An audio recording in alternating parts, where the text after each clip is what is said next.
Soyez bénis. Je suis le prophète Arsène Kipré. Aujourd'hui, j'ai décidé de parler et je ne prendrai pas de gants. Il y a peu de temps, j'avais fait un post et dans ce post, je disais que je ne conseillerais jamais un faux prophète, que je ne marcherai pas avec lui, que je m'éloignerai de lui. Suite à ce post, c'était le branle-bas en inbox. Des gens se sont cru le devoir de m'apostropher et de me parler, chacun à sa façon, pour me dire que je ne manifestais pas d'amour à l'égard de l'œuvre de Dieu et surtout de cette nouvelle génération qui s'est garée, selon eux. Génération qui aurait besoin d'aide et que certains de mes pères, c'est-à-dire certains pasteurs, ont compris le bien fondé de cette tâche et sont en train de les aider à changer. Et que moi, je ne manifestais pas d'amour pour cette génération et que ce n'était pas bien. Bon, je vais bien vous parler. Peut-être que vous ne comprenez pas. Je n'ai pas parlé en BT et je n'ai pas écrit en BT. J'ai écrit en français. Donc je vais répéter. Je m'éloigne des faux prophètes. Je me garde d'eux. Je ne fonctionne pas avec eux. Moi, je n'aime pas les hommes que Jésus est. Moi qui prie. Je n'aime pas les hommes que Jésus est. Jésus nous a démontré que c'est lui seul qui aime les hommes plus que quiconque. C'est pourquoi il a donné sa vie pour les hommes. Il a donné sa vie pour nous sauver. C'est le même Jésus qui aime les hommes là, qui a dit, dans le livre de Matthieu chapitre 7 verset 15, il dit, éloignez-vous, gardez-vous des faux prophètes. Ils viennent à vous en vêtements d'agneau, mais à l'intérieur, ce sont des loups ravisseurs. Vous croyez sincèrement que ces jeunes ont envie de changer? Tous ceux qui se sont aventurés sur le terrain pour essayer de les conseiller, là, on sait comment c'est fini. Ces jeunes-là se sont mis sur Internet, ont placé une caméra, mettez les cœurs sécurisés. Les autres ont insulté ces gens-là, même des vieillards. Ils les ont insultés. Moi-même, pendant 1 an ou 2 ans, j'étais à la merci de tout le monde. Même ceux qui ne se brossaient pas m'insultaient.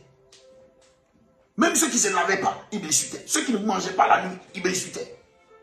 Des gens m'ont insulté matin, midi, soir. Même ceux qui vont en boîte, ils m'insultent. Au nom de ce que je ne montre pas d'amour pour l'œuvre de Dieu. Qu'est-ce que ça veut dire?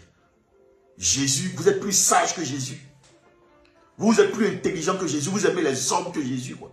Jésus qui aime les hommes, là, il dit, éloignez-vous des faux prophètes. Voilà des gens qui n'ont pas envie de souffrir. Voilà des gens qui n'ont pas envie de gémir dans le ministère. Voilà des gens qui n'ont pas envie de traverser les épreuves, qui ne veulent pas affronter, qui ne veulent pas payer le prix. Vous savez comment nous on a servi Dieu? Parce que j'entends des gens dire, non, c'est des jeunes, il faut les aider. Quand moi j'ai commencé à servir Dieu, j'étais un enfant. J'étais même pas un jeune, j'étais un enfant. J'étais un enfant. Pourquoi cette voie que ces voyous-là, parce que c'est comme ça que je dois les appeler, ces voyous-là empruntent là. Pourquoi ce chemin-là, nous on n'a pas emprunté ça? Pourquoi on n'a pas emprunté ça? Eh bien, on ne l'a pas emprunté parce qu'on était convertis. On n'a pas emprunté parce qu'on craignait Dieu. Oh, c'est pas qu'on n'a pas de défaut. Mais Jésus avant tout, on respectait Dieu.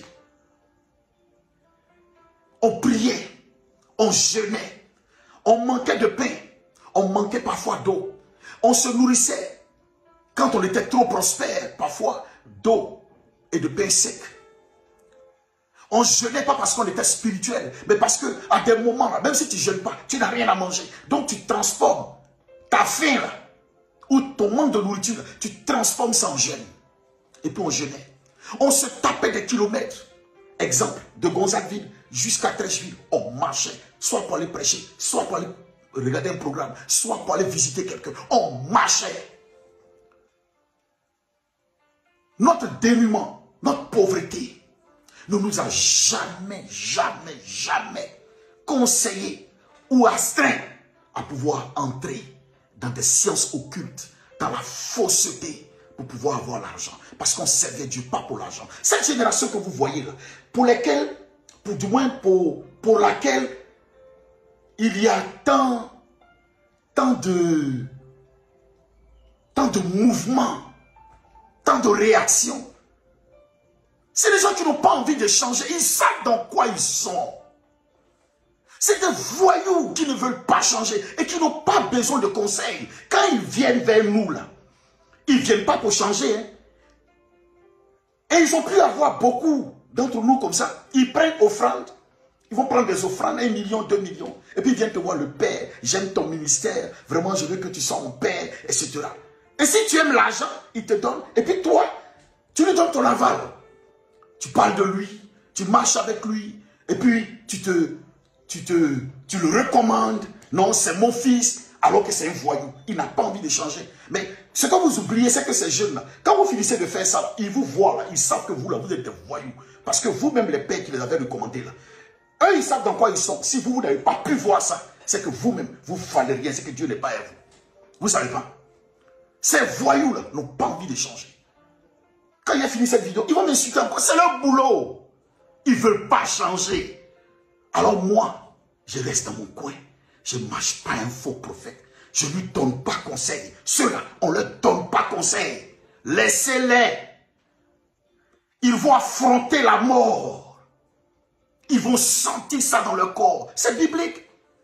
Écoutez, Paul a parlé de Alexandre et de Hyménée dans le livre de Timothée, le chapitre 1 à partir du verset 19. Il dit, en gardant la foi et une bonne conscience. Cette conscience, quelques-uns l'ont rejetée et ils ont fait le naufrage par rapport à la foi. C'est le cas d'Hyménée et d'Alexandre que j'ai livré à Satan afin qu'ils apprennent à ne plus blasphémer. Vous avez compris? Ceux-là, moi, je ne prie pas pour eux. Je ne gêne pas pour eux. Et puis, je ne leur donne pas conseil. Ce qu'ils vivent, là, ils vont trouver ça dedans. Ils vont sentir ça dans leur corps. Tout ce qu'ils peuvent faire pour eux, c'est de les livrer au diable. Des gens qui se lèvent le matin au lieu de prier à cause de la difficulté du ministère. D'après eux, qu'est-ce qu'ils font? Parce que je ne sais pas qui leur a dit que le ministère était facile. Ils n'ont pas envie de souffrir. Ils n'ont pas envie de porter des haillons. Ils n'ont pas envie de porter des chaussures usées. Ils n'ont pas envie d'être dans la faim. Ils n'ont pas envie de sentir la soif. Ils ne veulent pas souffrir. Alors qu'est-ce qu'ils font? Il y en a. Les moins courageux se lèvent. Et puis, ils s'en vont louer des personnes. Ils organisent une croisade selon eux. Ils vont louer des gens. Ils vont par exemple partir à Salé. Et ils vous prennent quelqu'un qui a besoin d'argent. Mon frère, tu veux l'argent? Le gars dit oui. Ils le prennent. Il dit, bon, tu vas venir à ma croisade à Abidjan. Mais tu es malade, hein? Tu es malade. Ça veut dire qu'il faut faire comme si tu es paralytique. Et puis le gars vient. Il joue les paralytiques. Il joue son rôle. Et puis lui prie au nom de Jésus. Lève-toi et marche. Et puis le gars, il marche. Tout le monde acclame. Alors que ce n'est pas un malade. Alors que ce n'est pas un paralytique. Lui, on lui donne conseil. On ne lui donne pas conseil. On le livre au diable pour qu'il sente ça dans son corps. On ne lui donne pas conseil. Il y en a. Ils se lèvent, leur travail, ils ont des services de renseignement. Ils vont prendre leurs enfants spirituels, ils vont écumer les églises, écumer des endroits, écumer des lieux. Ils sont là pour prendre des numéros de téléphone, prendre le nom des gens, parfois même subtiliser les pièces d'identité, noter les numéros, etc. Ils montent des coups des gens et puis ils viennent. Pendant le programme, ils vont commencer à réciter les informations qu'ils ont accumulées. Ceux-là, on leur donne conseil. On leur donne conseil. On ne leur donne pas conseil. Ils n'ont pas de respect pour Jésus. Nous, on ne va pas les respecter aussi. On ne leur donne pas conseil. On les livre au diable pour le rachat de leurs âmes. Et puis, il y a les vieux pères. Il y a ceux qui sont en haut, les plus courageux. Ceux qui ont estimé qu'ils souffraient tellement qu'eux, ils vont aller voir le diable lui-même. Ils se sont levés. Ils ont laissé Jésus-Christ. Ils sont allés voir le marabout. Lave mes yeux, lave mon nez, lave ma bouche, lave ma langue, lave mes oreilles pour que je puisse voir, pour que je puisse entendre. Quand vous voyez leurs vidéos, là, ils sont rentrés dans des sciences kabbalistiques. Ils sont rentrés dans des sciences mystiques. Juste pourquoi? Pour avoir des dons selon eux surnaturels afin d'avoir l'argent. Ces jeunes-là, on leur donne conseil. On ne leur donne pas conseil. C'est des voyous. Il faut les livrer au diable. Ce n'est pas des chrétiens, ça. Et puis je vois des gens qui sont coquines avec eux, qui marchent avec eux. Et non, c'est des jeunes. On va essayer de les reprendre. On reprend ceux-là. On reprend ceux-là. On ne les reprend pas. On ne leur donne pas conseil. Moi, je n'ai jamais vu Jésus organiser un concile pour dire les faux prophètes venez. Je vais vous parler pour que vous puissiez changer. Jésus ne fait pas ça. Jésus dit, gardez-vous d'eux. Vous avez déjà vu Élie, quand il y avait les faux prophètes en Israël, vous avez déjà vu Élie convoquer les faux prophètes pour dire venons s'asseoir. En fait, on ne sait pas comme ça. Non, il les a convoqués sur le mont Carmel. On ne discute pas avec les faux prophètes. On s'éloigne d'eux. Qu'au prophète, tu n'aimes pas. Moi, il n'aime pas les hommes que Jésus. Une génération qui ne respecte rien. Il ne respecte absolument rien. Il ne respecte pas les aînés. Il ne respecte pas l'onction. Il ne respecte pas les églises. Il ne respecte pas les patriarches. Il ne respecte pas. Il ne respecte aucun principe. Même la Bible même, il ne respecte pas. Maintenant, leur nouvelle trouvaille, ils attaquent même la Bible. Ils attaquent les noms de la parole. Ils vont attaquer Pierre. Ils vont attaquer Paul. Ils vont attaquer Moïse. Ils attaquent tout. Ils ne respectent rien. Tout ce qui les intéresse là, au bout, c'est l'argent.